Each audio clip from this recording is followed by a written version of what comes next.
Hari ini saya akan membentangkan tentang sains komputer bab 3.2. 3.2 ialah paparan dan reka bentuk skrin. Paparan dan reka bentuk skrin memainkan peranan yang penting dalam membangunkan sesebuah program atau perisian. Reka bentuk yang mudah dan lengkap serta mesra, pengguna perlu dititik beratkan oleh seseorang pereka bentuk skrin. Proses reka bentuk interaksi. Pertama, mengenal pasti keperluan interaksi. Kedua, membangunkan reka bentuk alternatif. Ketiga, membina prototipe interaksi. Dan yang keempat ialah membuat penilaian reka bentuk interaksi produk. 3.2.1 Mengaplikasi proses reka bentuk interaksi dalam atau cara yang dibangunkan. 1. Mengenal pasti keperluan interaksi.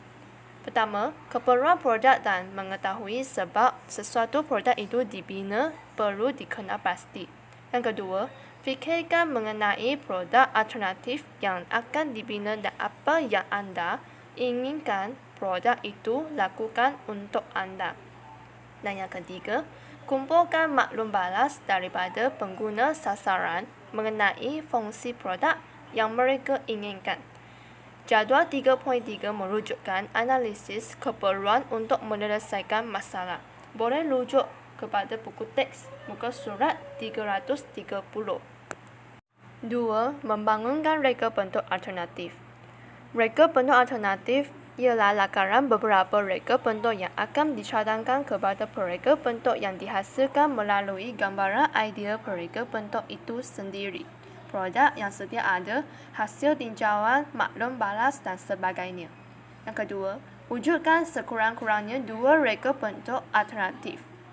Raja 3.5a merujukkan contoh reka bentuk alternatif 1. Boleh rujuk kepada buku teks muka surat 331. Jenis tulisan. Tajuk: Program mengira dua nombor, kalibri 16 PTS, board blue. Label kalibri 14 PTS, board penjajaran tengah. Warna latar belakang ialah kuning. Raja 3.5b merujukkan contoh reka bentuk alternatif 2. Boleh rujuk kepada buku teks muka surat 331 juga. Jenis tulisan. Tajuk: Program mengira dua nombor, kalibri 16 PTS, board biru. Label kalibri 14 PTS, board penjajaran tengah. Warna latar belakang ialah kelabu cair. 3. Membina prototipe interaksi. Pertama, setelah reka bentuk alternatif dengan rakaran papan cerita siap, kedua-duanya akan diedarkan kepada pengguna untuk dinilai. Yang kedua, pengguna akan memberi komen terhadap reka bentuk alternatif tersebut. Yang ketiga, hasil dapatan akan digunakan untuk menghasilkan reka bentuk prototipe yang lebih baik. Jadual 3.4 merujukkan contoh hasil dapatan pemilihan reka bentuk alternatif. Boleh rujuk kepada buku teks muka surat 332. Dan jadual 3.5 merujukkan komen pengguna. Boleh rujuk kepada buku teks muka surat 332 juga. Raja 3.6 merujukkan penambahbaikan ke atas prototipe reka bentuk alternatif 2. Boleh rujuk kepada buku teks muka surat 333. Butang kawalan operasi tambah, tolak, darab dan bahagi ditukar kepada warna biru cair. Kedua, penjajaran tajuk aplikasi di tengah. Warna tulisan ditukar kepada hitam. Ketiga, warna latar belakang ditukar daripada kelabu cair ke kelabu gelap. Keempat, butang kawalan reset dan keluar diasingkan dari butang kawalan operasi. Warna ditukar kepada biru cair. Dan terakhir, berbagaikan warna bingkai data input dan output. 4. Membuat penilaian ke atas reka bentuk. Pertama, setelah menghasilkan prototipe reka bentuk, sekali lagi prototipe yang telah ditambahbaikkan dinilai oleh pengguna. Kedua, penilaian ini merupakan penilaian akhir di mana produk telah diimplementasikan dengan menggunakan perisian komputer. Yang ketiga, instrumen penilaian perlu dibina setelah paparan dan reka bentuk dihasilkan. Keempat, instrumen penilaian mestilah menepati kriteria yang diperlukan.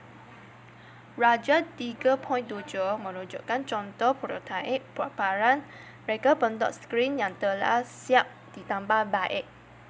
Boleh rujuk kepada buku teks muka surat 333. Langkah-langkah untuk membina instrumen penilaian ialah: pertama, tentukan sasaran pengguna yang akan diberikan percubaan untuk menilai paparan skrin. Kedua, bina soalan-soal selidik dengan memfokuskan kepada perkara yang akan dibincangkan. Soalan mestilah di dalam skop dan fungsi yang ada dalam paparan skrin sahaja. Yang ketiga, tentukan jenis maklum balas yang boleh diberikan oleh pengguna. Contoh, jawapan ya atau tidak. Raja 3.8 merupakan instrumen penilaian kualitatif bagi reka bentuk paparan skrin yang telah dihasilkan melalui pemerhatian mereka terhadap reka bentuk skrin.